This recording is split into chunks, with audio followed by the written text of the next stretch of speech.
excited to share with you today one of the most popular recipes on my website. It's a sourdough cinnamon roll focaccia bread.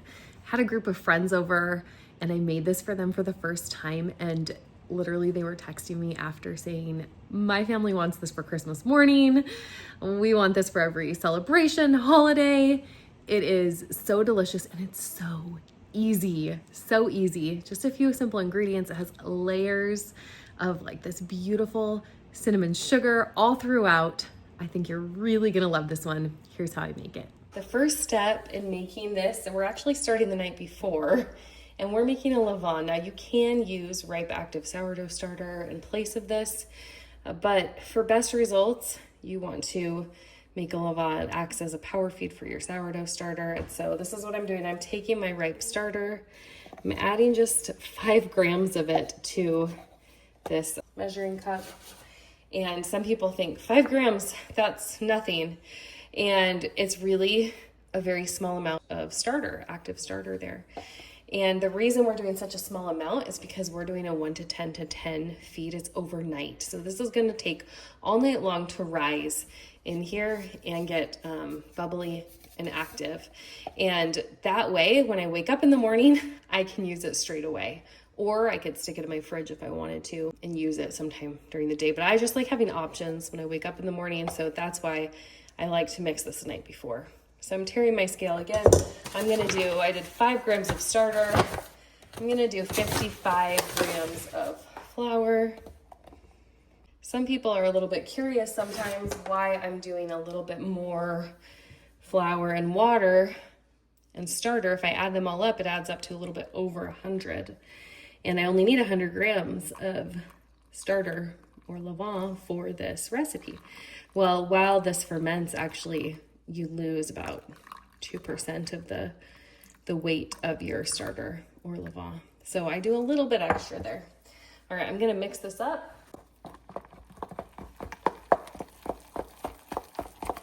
And then overnight, we are going to watch this rise and double in size. I like to cover it, set it in a relatively warm place, but it's pretty warm out. It's summer right now, so we'll go a little bit faster. So I used cold water to mix this up. If it was winter, I would use a little bit warmer water. I may change up my ratio a little bit. But this is how you can make ratios work for you as well. So I definitely recommend trying out this levain method. And I'm gonna set it on my counter and we'll come back to it in the morning ready to mix up our dough. Guess what? It's actually been over 24 hours since I was planning to make that sourdough focaccia. Sometimes life happens. And what you find on this channel is me showing you my real life, how I make sourdough recipes, how they fit into my life. So I didn't have time to mix up that focaccia. And so what I did is when I woke up the next morning, I looked at it, it was active, it was bubbly, it was risen, my starter, and then I just stuck it in my fridge. And it can stay in your fridge for about 24 hours, maybe even 36 hours, and it still has really, really similar rising capabilities. So I just pulled it out of my fridge and we're gonna mix up the focaccia just a day or two later. And so use that trick if you ever have a ripe risen levain or even sourdough starter and you can't use it right then, stick it in your fridge.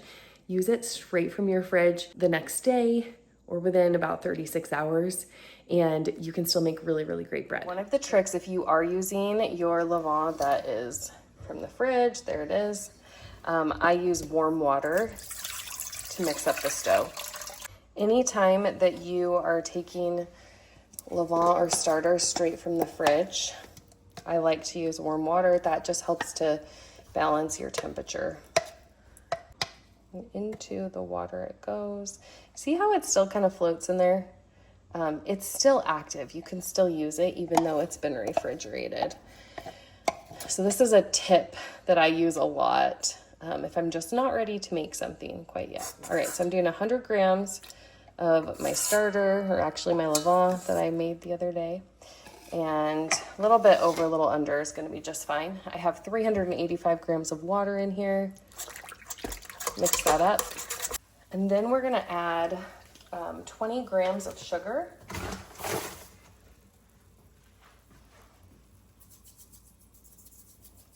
because this is a sweet focaccia, I like adding a little bit of sugar to the dough. You could leave that out if you wanted to. We're gonna do 10 grams of salt.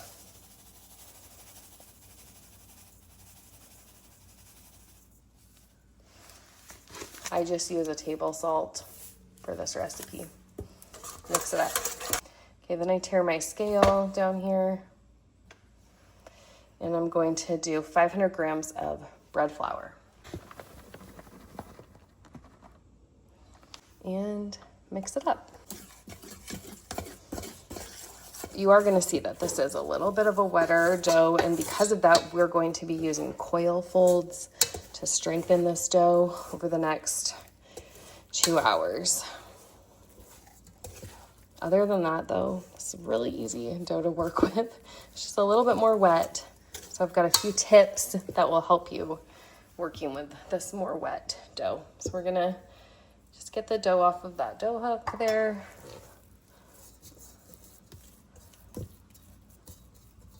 We're gonna cover this guy up and let it rest for 30 minutes.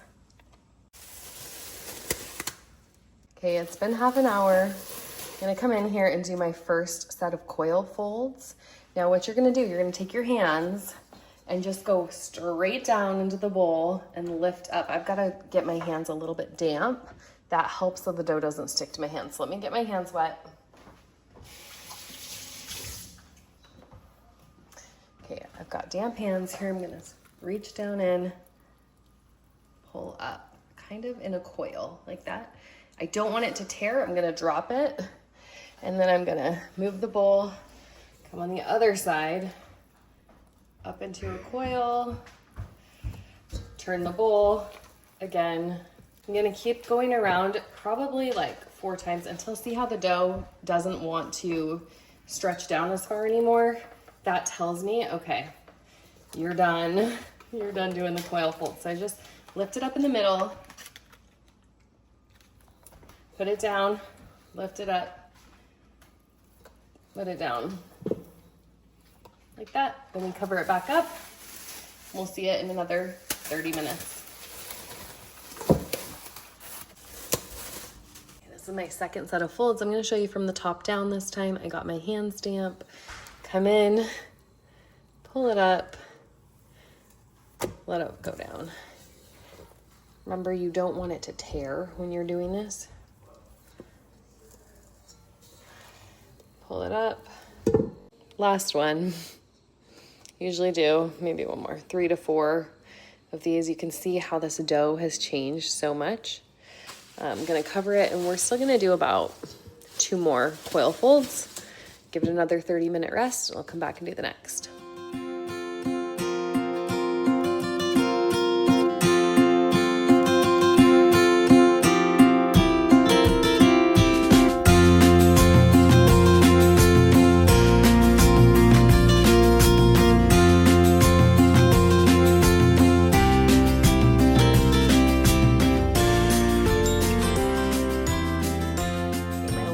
Set of folds. Here we go.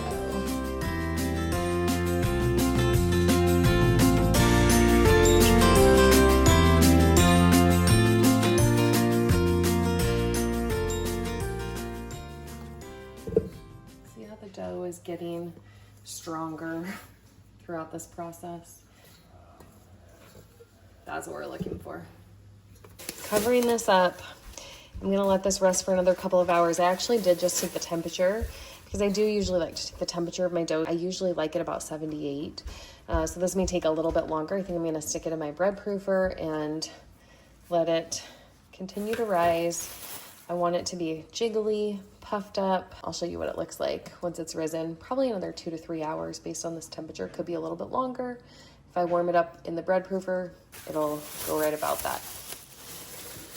I just set this into my bread proofer. That's gonna keep it at a little bit warmer temperature. Then I can come back and check on it in a little while. Really quick, if you don't have a bread proofer, I also like this dough mat a lot that you can stick your bowl of dough on, or I love using it for like a pan of rolls or something like that. It just is great for helping to maintain the temperature as well. So that's another option. An oven with your light on works too. Lots of options to keep that dough temperature a little bit warmer so it will ferment when you want it to. All right, look at this beautiful dough. Jiggly, it's risen probably, I don't know, 40%. Got some bubbles scattered around the edges. I'm gonna go ahead and get this shaped and into my pan. Before I stick it into my pan, I am gonna put some parchment paper down, and that's just because this is a sticky cinnamon roll filling. And so I just think the parchment does help with cleanup. If you have a non-stick pan like this one, you actually don't need it, but sometimes it will stick to the bottom of your pan if it's not non-stick. So I always recommend a good quality parchment paper. I use this one from Costco, and let me show you how I put it in the pan. So the first thing I do, I tip this over, and I'm gonna pull out my parchment paper and I fold it so that it's going to, I'll be able to cut it into a circle. You just kind of keep folding it into these like triangles.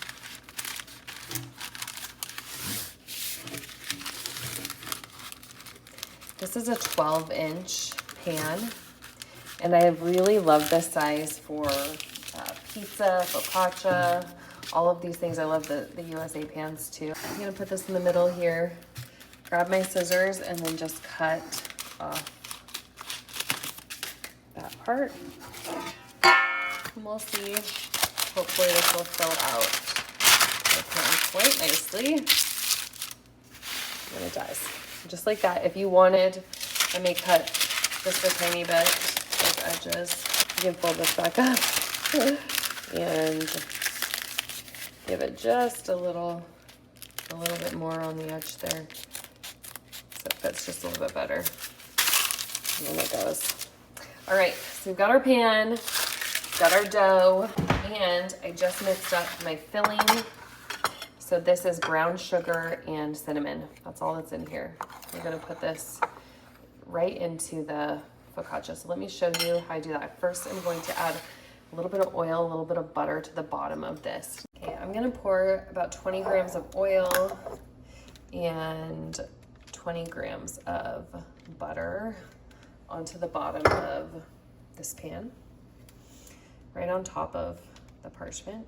Now we like the crispiness that comes from this mixture of like the butter and the oil. You just want to kind of get it all around the bottom of the pan. If you don't like that much butter and oil, you can do less of it. You don't have to do that much. You could do 10 grams of each if you wanted to. All right, I'm gonna get my hands damp, and then I'll be able to touch this really wet focaccia dough and get it into the pan. Damp hands help when you're dealing with a nice sticky dough. So here we go, into the pan. And I just want to gently spread it out a little bit because we're going to add on the cinnamon filling. Okay, I'm going to take about at least half of this filling, maybe 2/3, and cover the dough.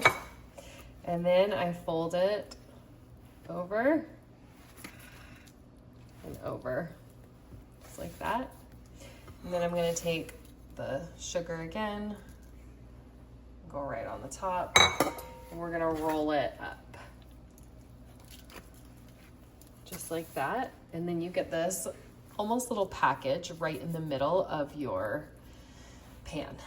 Okay, it is going to relax and spread out a little bit.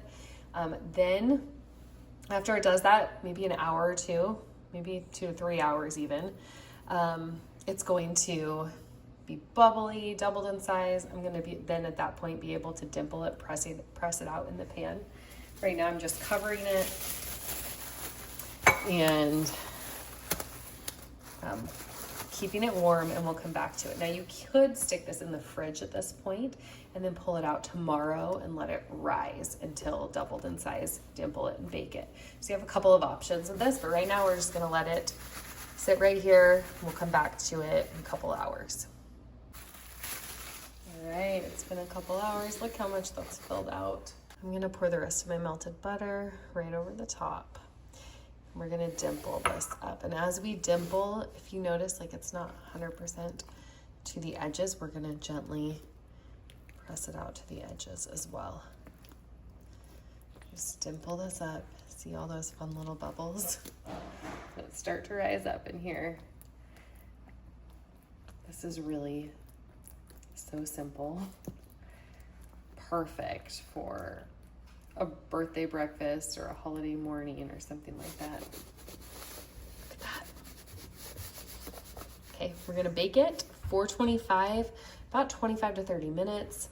I may come in and check it about halfway through if it feels like it's burning a little bit on the top. Sometimes with these sweet focaccias that can happen, so you could put a piece of foil over it if that's the case, just to help so that the bottom will bake completely and the top doesn't burn.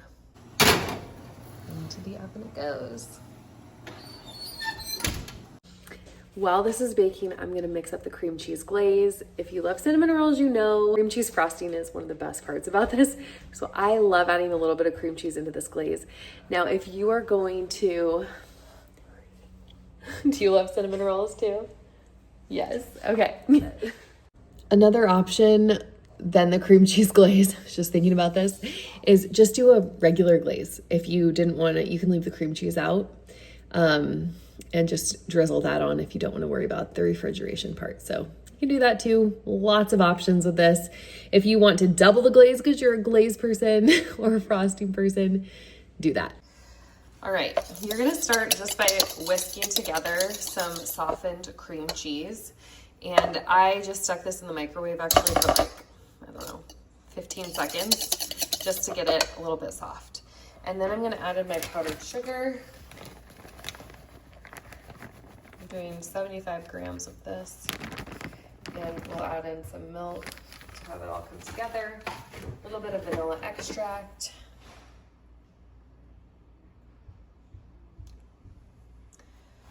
And then a pinch of salt. And this glaze is just going to finish off our focaccia. If you want to try something with a lot of flavor, try the vanilla bean paste in this. It's really good as well. And then just a little bit of salt. You're gonna whisk this up together to create this super yummy glaze that goes on top of the focaccia. Now, because this has cream cheese in it, you don't want to let it sit out too long. I think about 2 hours or so before you would probably want to freeze it. So what I recommend with this is don't top this with the glaze unless you're gonna be eating it right away. If you're not gonna eat it right away, save this glaze and top it right before you eat it, and then it will be perfect. But if you want it nice and warm out of the oven, which I don't always recommend, you know, usually you want to wait and let bread cool, but if you're serving this for a breakfast or a brunch or something like that, you may want to serve it warm, so then you top it with the glaze pretty shortly after it comes out of the oven. You just want to get it nice and mixed together here. The cream cheese really does add that cinnamon roll flavor that I really love, so definitely recommend that. All right, we're going to wait until our focaccia is all the way baked, and then we'll top it up with our glaze. Okay, so I'm noticing I have like a little bit of a bigger bubble right here that's getting kind of brown, but I still want the top to be a little bit browner and to be baking more. So I'm just covering it with a little bit of foil, that part. And I turned it in the oven, so hopefully it will brown the other part a little bit more, and we'll just see. If the whole thing was like that, I would cover the entire thing, but because it's just that little bubble there, I'm gonna kind of go like that and see how it looks in a few minutes. I may take it off.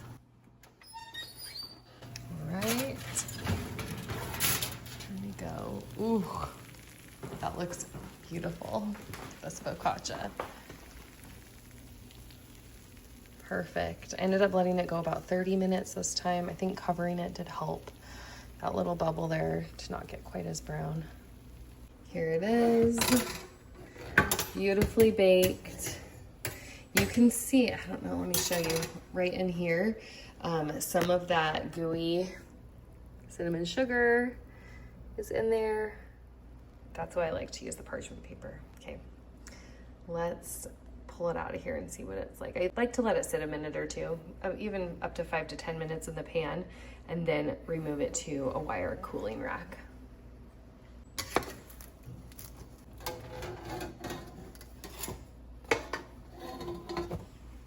Go. Just a little bit of that butter on the bottom. Let's check the bottom of this. I always like to check the bottom because some pans, the bottoms don't get baked all the way through. And if that happens, then you want to cover with foil and bake a little bit longer on the bottom. So let's check this out.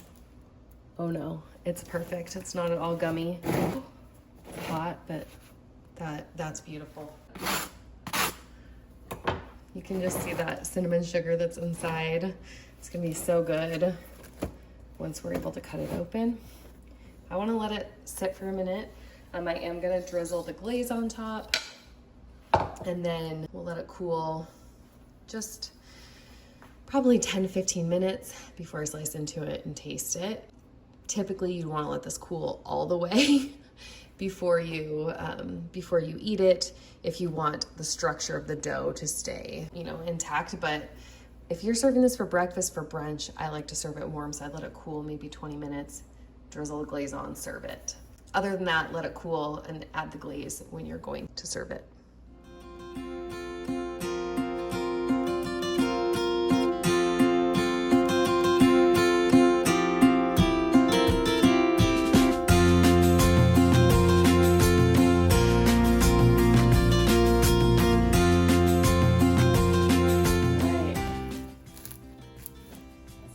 Crunch on the outside. Just gonna cut right into it. With this circular size, I like to cut kind of wedges. Wow. Oh my goodness. Look at that. You see like the big rise from this like focaccia dough and the cinnamon sugar swirled all throughout. The glaze on top. So good. Honestly, if you haven't made a sourdough cinnamon roll focaccia yet, highly, highly recommend it for your next gathering or fun brunch, breakfast. I made this for some friends when I was developing this recipe, and they were like, this is our new request for birthdays and Christmas and holidays and all the times, because it's just so good. Here we go. Oh.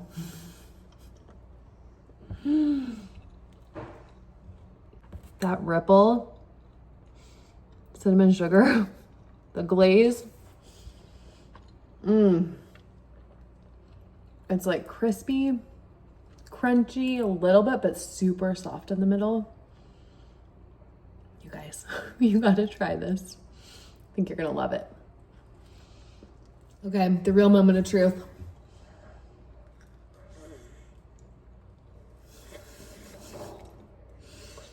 What do you think? Oh, you gotta have another bite to really know. So good.